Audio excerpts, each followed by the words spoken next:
Good morning ladies and gentleman. അപ്പോൾ നമുക്ക് സാംസങ്ങിൻ്റെ സർവീസ് സെൻറ്ററിനെ പറ്റി നമ്മൾ പറഞ്ഞ സമയത്ത് നമ്മൾ ആപ്പിളിനെ പറ്റി പറഞ്ഞില്ല.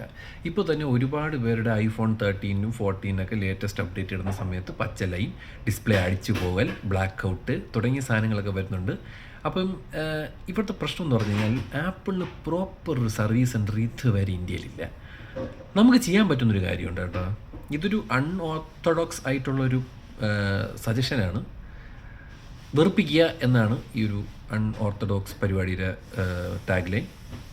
നേരെ ഇപ്പം ബാംഗ്ലൂരിലൊരു ഷോറൂം തുടങ്ങിയിട്ടുണ്ട്. അപ്പോൾ ഇങ്ങനത്തെ പ്രശ്നങ്ങളുള്ളവർ നേരെ അങ്ങോട്ട് പോവുക.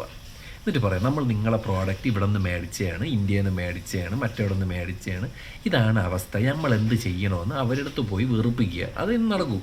അങ്ങനെയെങ്കിലും നമ്മളെ നാട്ടിലും ഇതുപോലത്തെ സർവീസ് വരണം. ബിക്കോസ് ഇവിടെ ദുബായിലൊക്കെ എന്തെങ്കിലും ഒരു പ്രശ്നം ഇവിടെ നിന്ന് മേടിച്ച TDR സർട്ടിഫിക്കേഷനുള്ള ഒരു ഐഫോണിന് മേടിച്ച് നമ്മൾ അവരെ ഷോറൂമിൽ പോയി കഴിഞ്ഞാൽ അവർ പുതിയ ഫോൺ തരും.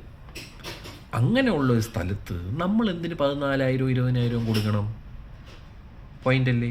അതുകൊണ്ട് വെറുപ്പിക്കുക എന്നുള്ളൊരു പരിപാടിയിലാണ്. ഞാൻ പറഞ്ഞത് വളരെ അൺഓർത്തഡോക്സ് ആയിട്ടുള്ള സാധനമാണ്. പക്ഷേ ഇനി ഇത് ചെയ്തിട്ടേ കാര്യമുള്ളൂ. നമുക്ക് സർവീസ് സെൻറ്റർ വേണം. നമ്മൾ ഇത്രയും ലക്ഷം രൂപ നാട്ടിൽ കൊടുത്ത് മേടിക്കുന്ന സാധനമാണ്. ഇത് വരില്ല. We want A service centre proper. അല്ലാതെ കേരള മറ്റേ കാണാനല്ല.